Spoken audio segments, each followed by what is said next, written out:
আমাদের মতো মনে হয় এখন আমাদের শহরের যারাই বসবাস করে তাদের প্রত্যেকের পাড়ারই এটা কথা যে মেঘলা মেঘলা ওয়েদার, আর এই সময় শুরু হলো রাস্তা তৈরির কাজ।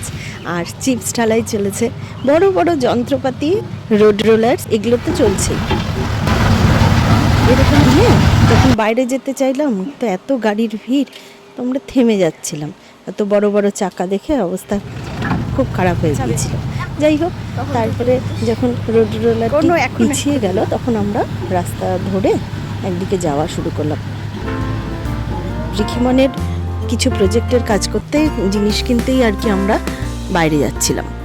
তারপরে যেতে যেতে যে জায়গাটায় মনে হলো যে না, এখানে একটু ডুমোডে যাই, সেখানে গিয়ে দেখলাম যে মেন মন্দিরটি তৈরি না, ঠিক বলা যায় যে রং হবে, তার মধ্যে কিছু কাজ হবে, রিপেয়ারিংয়ের কাজ চলছে আর কি।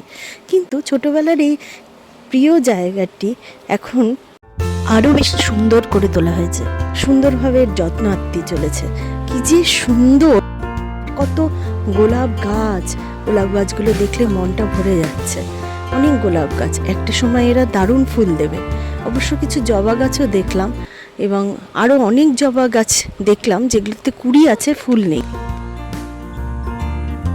একটা বোর্ডও অবশ্য লাগানো আছে, ফুলে হাত দেবে না, এটা লাগানো দরকার ছিল, কারণ আমরা তো আবার এরকম যে একটা ফুল তুলেই নিলাম নিজের বোধ করে, এবং গাছের থেকে আমার চুলেই বেশি ভালো লাগবে ভেবে একটা ছবি তুলে নিলাম।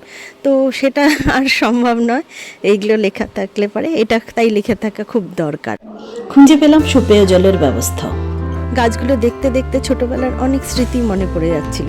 এমন করে আমার বান্ধবী টুপসির যে ছোট্ট সাইকেলটা ছিল, সেটা করে দুজন মিলে এই যে আশ্রমের মাঠ, সেটা পার হতাম। সে জায়গায় আজকে এত সুন্দর সুন্দর গাছপালা লাগানো হয়েছে। এই সাইডটায় লিচু বাগান ছিল, আর এই লিচু বাগানে প্রচুর লিচুও ধরতো। এখান দিয়ে গেলে পরে এখন দেখছি প্রচুর সুন্দর কলাবতী গাছের ঝাড়। কিন্তু তার থেকেও ভালো একটা জিনিস দেখাই আপনাদের, দেখুন কি সুন্দর রজনীগন্ধার বেড তৈরি করে দেওয়া হয়েছে।